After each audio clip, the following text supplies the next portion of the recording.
सर्व मंगल मांगल्ये शिवे सर्वार्थ साधिके शरण्ये त्र्यंबके गौरी नारायणी नमोस्तुते। या व्हिडिओमध्ये आपल्या सर्वांचं मनापासून स्वागत करते। आजच्या व्हिडिओमध्ये आपण नवरात्रीचे महत्त्व जाणून घेणार आहोत। नवरात्रोत्सव का साजरा करतात, तसेच माँ दुर्गाची उत्पत्ती कथा। तुम्हाला नवरात्रीचा इतिहास माहित आहे का? तर या व्हिडिओमध्ये आपण सविस्तरपणे माहिती जाणून घेऊयात। यासाठी हा व्हिडिओ शेवटपर्यंत नक्की बघा। महाराष्ट्रामध्ये तसेच संपूर्ण देशभरामध्ये नवरात्र उत्सव साजरा केला जातो। पण हा उत्सव का साजरा केला जातो हे आपण आज जाणून घेणार आहोत। हा व्हिडिओ आहे आदिमाया शक्तीचा। हजारो वर्षांपूर्वी महिषासूर नावाचा एक राक्षस होता। त्याचा अर्ध शरीर हे राक्षसाचं आणि अर्ध शरीर हे म्हशीचं होतं।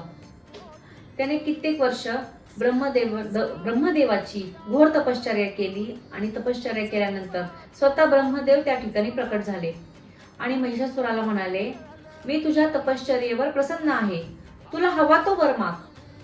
त्यावेळी महिषासूर म्हणाला की हे प्रभू, मला असं वरदान द्या की तिन्ही लोकांपैकी मला कुणीही हरवू शकणार नाही आणि यांच्या हातून मला मृत्यू कधीच येणार नाही, असं मला वरदान द्या।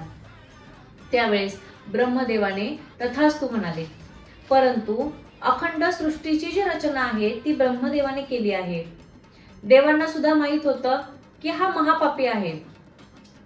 पण तेव्हा राक्षसानं देव, मानव, दानव या तीनही लोकांचं नाव घेतलं होतं, पण त्यानं स्त्रीचं नाव घेतलं नव्हतं। हे वरदान प्राप्त झाल्यानंतर महिषासूर फार घमंडी झाला, गर्व झाला त्याला ताकदीचा।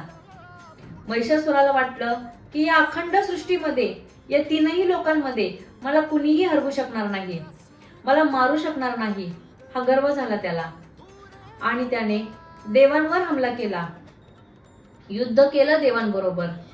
देवांना सुद्धा या महिषासुराने हरवलं, कारण त्याला वरदान होतं साक्षात ब्रह्मदेवाचं।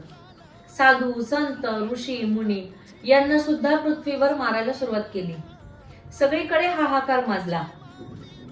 त्यावेळी ब्रह्म, विष्णू, महेश, इंद्र हे सगळे देव भगवान शिवशंकरांकडे गेले आणि त्यांना म्हणाले की हे महादेवा, ही सृष्टी तुम्ही वाचवा, हा महिषासूर राजा बनलाय, हाहाकार माजलाय पृथ्वीवर, याला मारण्यासाठी तुम्हीच काहीतरी करा।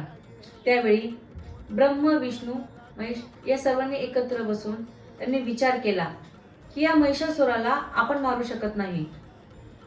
आपल्या तीनही देवांच्या ताकदीतून एक अशी स्त्री शक्ती निर्माण करायची की जिच्यामुळे महिषासुराचा वध होऊ शकतो।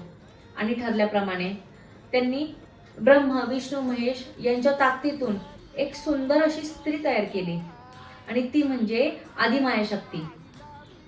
या देवीच्या हातात प्रत्येक देवाने विविध शस्त्रास्त्रे दिली।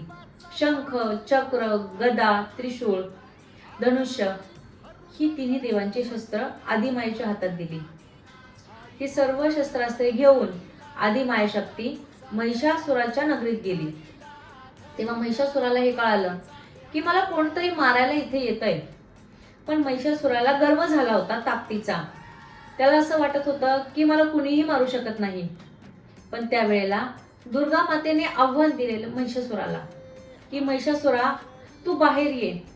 तेव्हा महिषासूर सुद्धा तेवढ्याच ताकदीने बाहेर आला। त्याची सत्सद विवेक बुद्धी गेलेली होती आणि बाहेर आल्यानंतर माता दुर्गेला तो काय म्हणतो, तू माझ्याशी लग्न कर। त्यावेळेला आदिमाया शक्ती माता दुर्गेने त्याला सांगितलं, मी तुझ्या बरोबर लग्न करीन, पण तू मला युद्धामध्ये हरवलं तर। तेव्हा महिषासुराला वाटलं की मला तर कुणीच हरवू शकणार नाही, कुणीच मारू शकणार नाही, मला असं ब्रह्मदेवाचं वरदान आहे। त्याने युद्ध चालू केलं आदिमाया शक्ती बरोबर।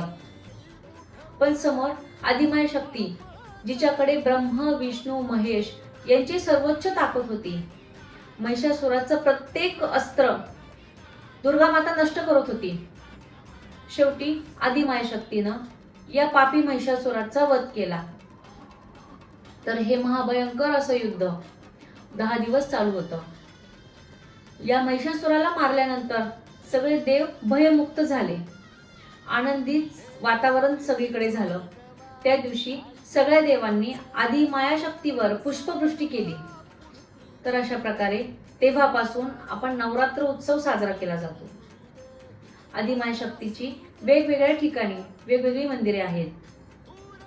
ज्या ज्या ठिकाणी आदिमाय शक्ती गेली त्या ठिकाणी राक्षसांचा वध केला. तर अशा प्रकारे आदिमाय शक्ती जर चरणाशी आपण गेलो तर आपली सर्व संकटे दूर होतात.